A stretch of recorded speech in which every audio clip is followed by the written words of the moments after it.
Hey friends, it's Dimitri with Nebraska Streetwear. So here's my computer in my office in front of me. This is where I make designs and do all that kind of stuff. So this summer I am re-releasing this older design, the Register for World War III t-shirt. It's a super popular design and I haven't printed it in like 2 years. So I thought it would be a good idea to get it out again since it's summer and I want to, pump out more t-shirts. Now, this video is about a very important concept, and that's saving your raw files and your assets and, your rough work, your sketches, all that kind of stuff. And, basically 99% of the time when I'm working on the computer. I'm not drawing. You guys might be drawing some of your designs. So what I'll say right away, if you're doing that, if you're physically drawing stuff, is make sure that you're archiving your rough sketches, your ideas, your notes, all that kind of stuff. Do not throw it away. Make sure you're tucking away that carefully. But for this video, since it's all digital, I'll show you what I mean by that. So I went ahead and tweaked this design because I really wanted to change some minor things that I perceived as flaws, and I wanted to make it better so it would look better on the t-shirt. And I'm really glad that I had my original artwork and assets and rough drafts archived, because what I could do from that is I could edit each portion of the design that I wanted to edit. As you could tell, I'm clicking on the original design. All of these elements are, individual pieces, and I could tweak and edit the entire design as needed. So what I wanted to do is I wanted to make the design a little bit more proportional because it's going to a new printer right now. This original design was printed with a former printer I don't use anymore, so I thought, why not reboot the whole design and do all that? And what I did was, because I had the old artwork and the old files, the rough draft saved, I didn't have to go and recreate all of this artwork. I could have, because I know the source images and I have all that data, but that would have taken me like, a good chunk of the day to do that, and I didn't want to waste time, and it would be very tedious to try to recreate it exactly how I made it before.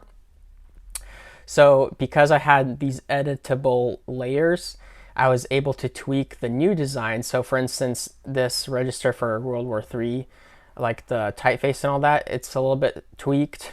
This is a little bit tweaked than this. As you could tell, the numbers are more elongated on here. This was pushed up a little bit. Some of the right here behind this, or the smoke trails on the nuclear bomb, those were edited a little bit. So the whole design was a little bit, more like compressed this way a little bit, and then it was also widened. And what that does, what it translates to, is you could tell a difference right here. I made this layer red, the original artwork, because it contrasts better than the yellow in here, just to show you guys kind of what it looks like with the changes from the original file. So the artwork is more proportional now. This is the original shirt with the artwork on it. And this is what it's going to look like now once it's going to get printed. It's going to be a little bit more proportional. It's a little bit wider instead of narrow. And I have made videos about this in the past, how you have to think about how the piece of clothing or your hat or sweatshirt, whatever you're printing on, you have to think about that in relation to the artwork. And in the past, I wasn't really thinking about that. I was, on a speed run designing stuff and just cranking out ideas. And even though this design was very popular, sold well, it was, I would say, a little bit too, it was too narrow and too long of a design. And on the t-shirt, it kind of looked a little bit funky on some sizes that it was printed on.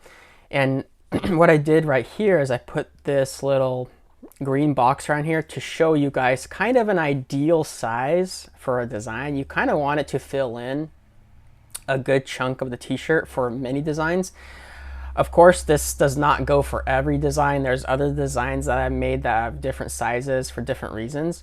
But if you're printing a cool graphic like this, where it has lots of text and artwork, and it's kind of like this big rectangle, you want to get sort of the sweet spot right here. And the new graphic right here, the edited one, it's more in line with that. It's not as narrow and long, and it won't look as distorted on the t-shirt anymore. So that's why I made those changes. So there's kind of two lessons from this. Make sure that you're always saving your rough drafts of your digital files. Keep the original ones. Keep every layer editable, so you can do stuff like this. If I had all of these layers grouped together and I didn't save the, original editable file of the layers, I wouldn't have been able to tweak all of these small assets and elements in the artwork, and I wouldn't have been able to do it like this. So I'm really glad that I did that. Saved me a lot of time. And then the other lesson from this obviously is keep in mind the size of your artwork when you're designing stuff. And to counteract this thing where you're making designs too wide or too long, and then when you get them printed, it doesn't look as good, it looks distorted. What I do now is every time I have my artwork, a new idea, and I'm trying to make artwork on it, I have these boxes set up so I know that this is the max screen printing dimensions. So I talk to my printer, and what they can do for me is like a 14 by 16 screen.